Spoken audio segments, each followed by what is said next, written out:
विष्णु की कृपा आप सभी पर बनी रहे। किसी गांव में एक बुढ़िया रहती थी। वह कार्तिक का व्रत रखा करती थी। उसके व्रत खोलने के समय कृष्ण भगवान आते और एक कटोरा खिचड़ी का रखकर चले जाते।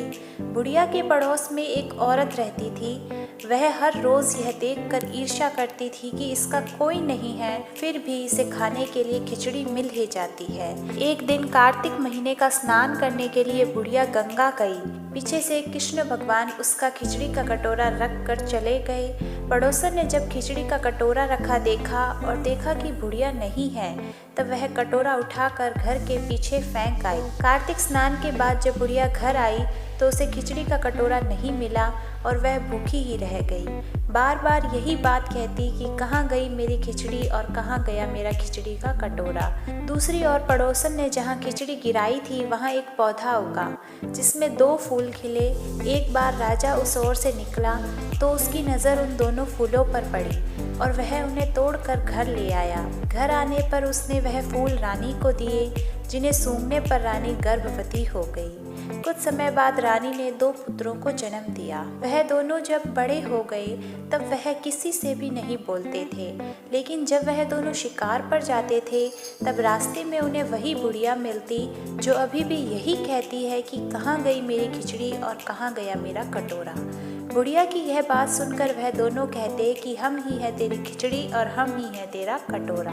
हर बार जब भी वह शिकार पर जाते तो बुढ़िया यही बात कहती और वह दोनों वही उत्तर देते।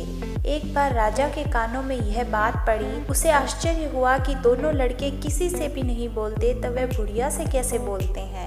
राजा ने बुढ़िया को राजमहल बुलवाया और कहा कि हम में से तो किसी से नहीं बोलते, तो तुमसे वह कैसे बोलते हैं। बुढ़िया ने कहा कि महाराज, मुझे नहीं पता ये मुझसे कैसे बोलते हैं। मैं तो कार्तिक का व्रत करती थी। श्री कृष्ण भगवान मुझे खिचड़ी का बेला भरकर दिए जाते थे। एक दिन मैं स्नान करके वापस आई तो मुझे वह खिचड़ी का कटोरा नहीं मिला। तब मैं कहने लगी कि कहाँ गई मेरी खिचड़ी और कहाँ गया मेरा बेला। तब इन दोनों लड़कों ने कहा कि तुम्हारी पड़ोसन ने तुम्हारी खिचड़ी फेंक दी थी तो उसके 2 फूल बन गए थे।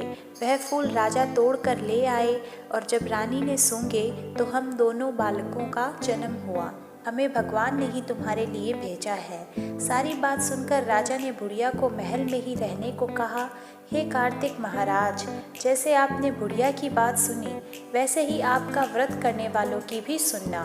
बोलो विष्णु भगवान की जय। भगवान विष्णु की कृपा आप सभी पर बनी रहे।